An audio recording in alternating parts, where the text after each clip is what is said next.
Salut les papas, salut les mamans, bienvenue sur Papadad, la chaîne dédiée aux nouveaux parents. Aujourd'hui, nous allons voir comment nettoyer un biberon.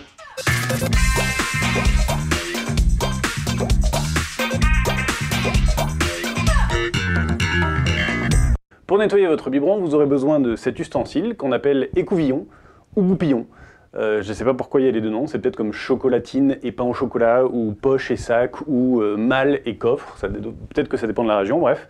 Donc ça s'appelle, moi j'appelle ça un écouvillon, donc ça c'est un écouvillon spécial biberon avec le petit écouvillon pour nettoyer la tétine, et vous aurez ensuite besoin naturellement d'un liquide vaisselle bio. Règle numéro 1, il faut nettoyer le biberon le plus rapidement possible. Il faut éviter que le lait stagne trop longtemps à l'intérieur. Donc dès que vous avez fini, vous nettoyez le biberon. Si vous n'avez pas le temps de nettoyer le biberon, faites au moins en sorte de le vider et de le rincer abondamment. Pour nettoyer votre biberon, commencez par vous laver les mains. En effet, si vous nettoyez votre biberon mais que vos mains sont sales, vous allez le ressalir. Il est important de très bien nettoyer votre biberon à chaque utilisation.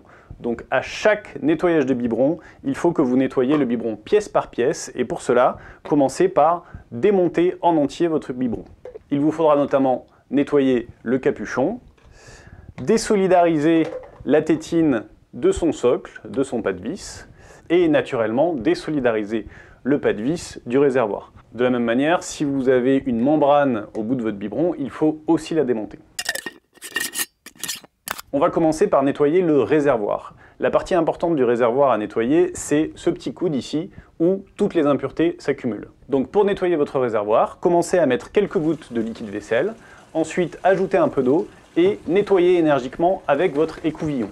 Renouvelez l'opération une ou deux fois et pensez bien à nettoyer ce fameux coude avec la brosse de l'écouvillon et à plusieurs reprises. Pour vérifier, vous pouvez contrôler avec votre doigt ici que c'est bien propre. Si vous sentez que c'est un petit peu gras ou qu'il y a encore des grumeaux, il faut encore nettoyer. Enfin, pour finir le nettoyage du réservoir, pensez bien à nettoyer le pas de vis. On l'oublie souvent, mais c'est aussi important de nettoyer le pas de vis du réservoir.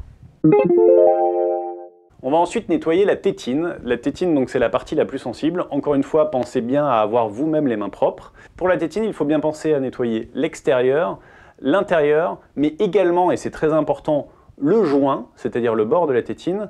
Et dernière étape, il faut faire en sorte de nettoyer l'orifice par lequel le lait passe. Alors pour ça, j'ai une petite technique.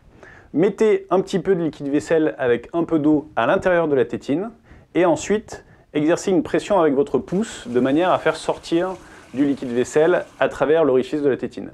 Et renouvelez cette opération 2 ou 3 fois pour être sûr que vous avez bien nettoyé.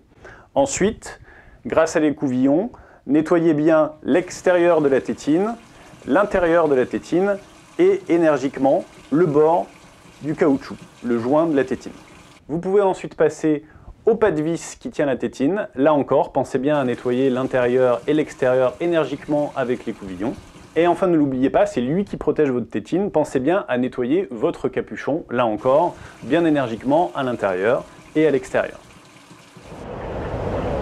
Pour le séchage, il est recommandé de laisser les biberons sécher à l'air libre. Donc pour ceci, vous avez des sèche-biberons spécifiques qui ressemblent à des petits arbres, comme des petits sapins. On voit ici un exemple.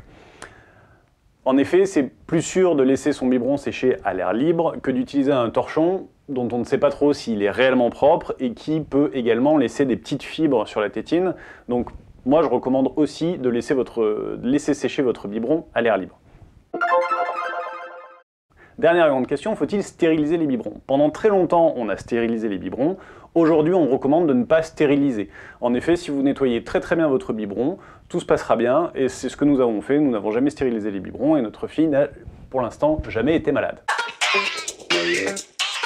Et voilà, vous savez donc comment nettoyer un biberon. J'espère que cette vidéo a pu vous aider dans votre vie de nouveaux parents. Si vous voulez en savoir plus, connaître des trucs et astuces ou regarder d'autres tutos, n'hésitez pas à vous abonner à ma chaîne et à regarder mes autres vidéos. Quant à moi, je vous dis à très bientôt.